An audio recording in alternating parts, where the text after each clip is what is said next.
présenter rapidement le concept de l'appli, enfin de l'interface Blitzer, l'agrégateur de plateformes qui révolutionne un peu le marché. Donc, nous en fait on part d'un constat très simple, simplement on voyait qu'il y avait une hyper fragmentation de l'offre musicale et des services de la musique sur internet, mais en même temps en face on a une production exponentielle musicale. Donc nous on s'est dit pourquoi pas finalement faire en sorte de rassembler, unifier tous ces services, ces médias, ces données, ces informations dans un seul service de manière très simple et intuitive pour pouvoir à la fois faire de la recherche, de la découverte d'artistes, de musique, mais aussi avoir des informations contextuelles sur l'univers d'un artiste ou même aussi tous les liens d'achat. Et puis les liens d'achat, ouais, effectivement, que ce soit de l'enregistrement, des places de concert, des produits dérivés, t-shirts, etc. Et puis aussi, surtout, on donne la possibilité de pouvoir écouter absolument l'intégralité des catalogues disponibles sur la toile de manière totalement gratuite et sans pub. Ce qui est vraiment en rupture avec l'offre existante. Ouais, voilà, moi je voudrais revenir un peu juste vite fait plus tard sur les autres options comme les liens d'achat ou la billetterie pour des concerts, des choses comme ça. Mais avant tout, est-ce que vous êtes toujours la plateforme avec le plus de titres disponibles comme on a pu lire dans certaines interviews auparavant? Alors, dans tous les cas, on sera toujours techniquement la plateforme avec le plus grand nombre de titres, parce qu'effectivement, on agrège absolument tout ce qui existe sur la toile. Donc, de toute façon, on aura toujours forcément plus que tous les catalogues dont peuvent disposer aujourd'hui les services de streaming classiques comme Deezer, Spotify. Bon, même si après, l'enjeu derrière cela, c'est surtout de pouvoir proposer les outils et les moyens de permettre de naviguer et découvrir de manière intelligente et pertinente ces catalogues.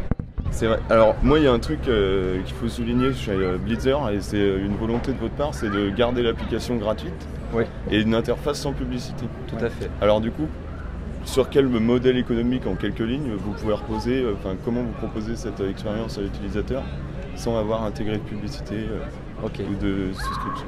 Donc bon, déjà effectivement nous notre parti pris c'est effectivement de proposer quelque chose de gratuit sans pub parce qu'on estime que l'expérience c'est avant tout, je dirais l'écoute de musique c'est avant tout une expérience autour de l'univers d'un artiste et le fait de mettre de la publicité, on trouve que ça dégrade l'expérience et c'est pas forcément bénéfique finalement pour le vrai fan de musique qui veut s'immerger dans l'univers de l'artiste. Voilà. Donc on s'est dit, aujourd'hui il y a toutes les données disponibles de manière éclatée sur la toile et en plus il y a tous les moyens techniques de pouvoir réaliser une offre finalement gratuite et sans pub. Donc au-delà de ça, effectivement, nous ce qu'on propose c'est d'avoir un parcours donc immersif je dirais, dans l'univers d'un artiste.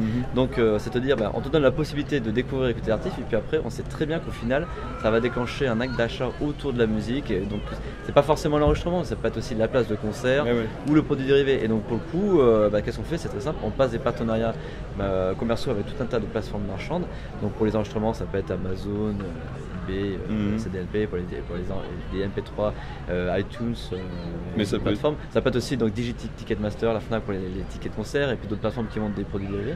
Et nous on prend des commissions sur chaque acte d'achat qu'on déclenche depuis la plateforme. Voilà, d'accord. Donc voilà, donc ça c'est l'idée derrière Blitzer, mais après bien sûr nous on se projette beaucoup plus loin. Derrière aussi on peut proposer tout un tas de choses autour de l'usage de la donnée en croisant les méthodes musicales qu'on agrège à la plateforme et je dirais de manière anonymisée forcément le comportement et les habitudes d'écoute des utilisateurs parce que finalement pour proposer des nouveaux outils de découverte et des choses à faire sur ces données.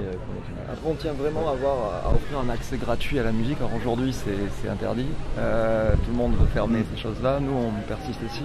Voilà, alors c'est pas comme Bertrand l'a expliqué, c'est pas pour piller la musique, mais on pourra pas convaincre des fans de musique qu'on a déjà taxé de voleurs, on va pas convaincre les gens d'acheter quoi que ce soit en leur mettant un fusil à pompe sur la tempe. Non. Donc là c'est une approche un peu plus pédagogique, un peu plus cool, et voilà, prendre le temps de découvrir ça et de mettre en avant, voilà. Après on a beaucoup de travail à faire sur les itérations du comparateur de prix pour bien intégrer tout ça, mais on y tient vraiment. Moi j'ai pu lire pas mal de fois que vous aviez été récompensé à San Francisco, à Paris et puis même je sais pas si vous avez été récompensé au Midem Lab. On a été finaliste l'année dernière. Voilà. Et alors est-ce que selon vous, parce que c'est vrai que le climat de l'innovation start-up en France c'est une question actuelle en ce moment dans le contexte économique, est-ce que la French Tech par exemple c'est un dispositif qui vous a permis d'avoir des opportunités que vous n'auriez pas pu avoir autrement ou le Midem Lab ou des choses comme ça? On va dire que c'est de la visibilité et la reconnaissance par les pairs avant tout. Le dispositif c'est plus pour une offre de visibilité de partenaires plutôt que du soutien technique financier. Ah oui, non, c'est carrément. Oui, c'est carrément. Il faut qu'on soit clair. Voilà, après les startups, on n'a pas forcément besoin de logo ou tout ça. Là, on peut dire qu'on a besoin d'investisseurs, on a besoin d'un environnement. C'est ça qui compte. C'est pas tellement se gosser de mots ou construire des incubateurs ou faire des accélérateurs. On a besoin de mentoring, on a besoin de fonds, on a besoin de retour d'expérience, etc. Et c'est ça pour l'instant. C'est ça qui est compliqué. C'est ça qui est compliqué. Et c'est plus compliqué en France en l'occurrence que dans d'autres pays parce qu'on a pu voir avec certaines startups qui ont des idées qui sont entre nous pas forcément révolutionnaires et qui arrivent à lever des fonds super rapidement.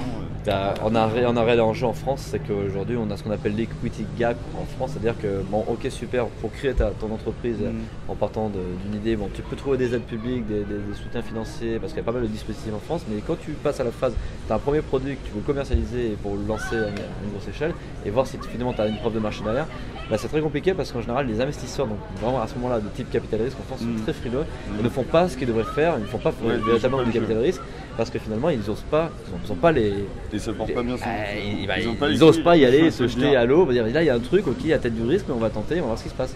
Alors qu'à l'étranger effectivement dans les pays anglo-saxons la question ne se pose pas de la même manière, ils voient qu'il y a du potentiel, on y va. On met 1 ou 2 millions directement sur la table. Exactement. Et si ça marche, tant mieux. Si ça marche pas, tant pis. Et je rebondis là-dessus parce que du coup, vous avez quand même, j'imagine, l'ambition de vous installer sur ces marchés-là.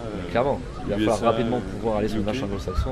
Et donc, alors, comment vous comptez vous organiser là-dessus? Est-ce que vous avez déjà des investisseurs étrangers qui sont intéressés par la plateforme ou, alors, pour l'instant, vous comptez vous faire vous-même par vous-même? Alors en fait, il y a deux choses. Bon, on avait fait des salons notamment dans les pays anglo-saxons, on avait fait plusieurs l'année dernière, donc ça permet au moins d'avoir de la visibilité et d'être repéré par ces acteurs-là. Par contre, effectivement, aujourd'hui, en l'état où on est obligé déjà parce qu'on est exactement dans ce process en ce moment, on est en train de boucler une levée de fonds en France et on passe entre autres par une plateforme qu'on va appeler d'equity crowdfunding qui s'appelle WeSeed, donc qui est une société française qui permet finalement à fédérer tout un tas de petits porteurs qui veulent devenir actionnaires de Blitzer. Donc c'est très simple, on peut mettre un petit ticket depuis 100 € jusqu'à 2000, 3000, 5000, voire même 10 000 € en fonction de ce que les gens peuvent mettre. Ça permet de défiscaliser au passage et surtout l'idée c'est qu'au final ils deviennent un actionnaire de Blitzer, ils sont fédérés ensemble via un véhicule qui permet d'investir dans Blitzer et après ils peuvent participer au projet Blitzer. Donc ça c'est super, c'est nouveau, la loi évolue récemment et permet de le faire. Donc là on est en plein, voilà, donc si vous voulez nous soutenir il suffit d'aller sur WeSeed, WISEED.com. Donc là vous pourrez voir notre profil Blitzer et investir si ça vous intéresse.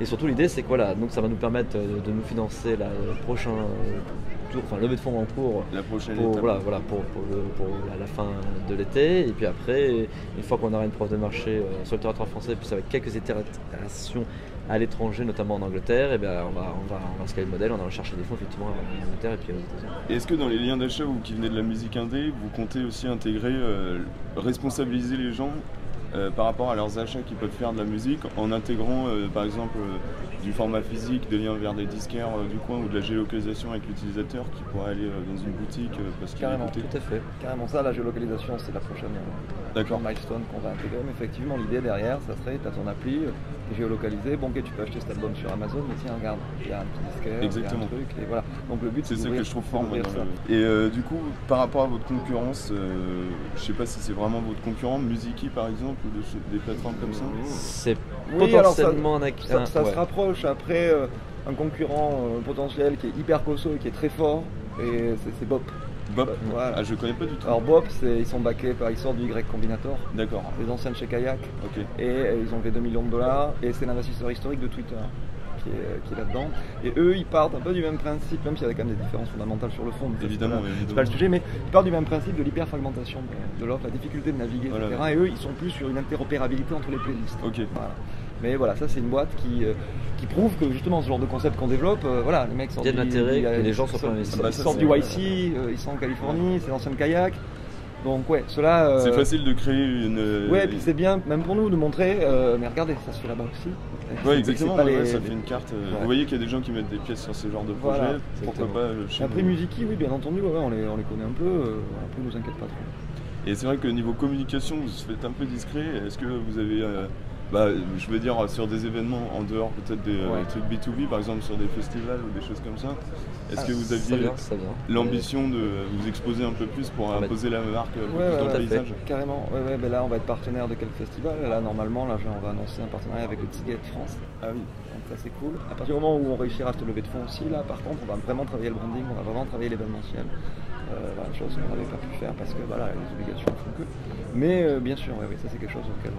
Donc Blitzer en pleine ascension quoi. Tout à fait. Voilà, c'est top, super concept en tout cas, merci pour ce petit instant. Merci moi je vous pose juste une petite question derrière parce que t'es quand même le seul mec à avoir un t-shirt Cobra au Midem. Year of No Light, Radar Swarm, Comment ça se passe? Year of the Night, ça se passe bien. Oui. Là, on a fait pas mal de dates.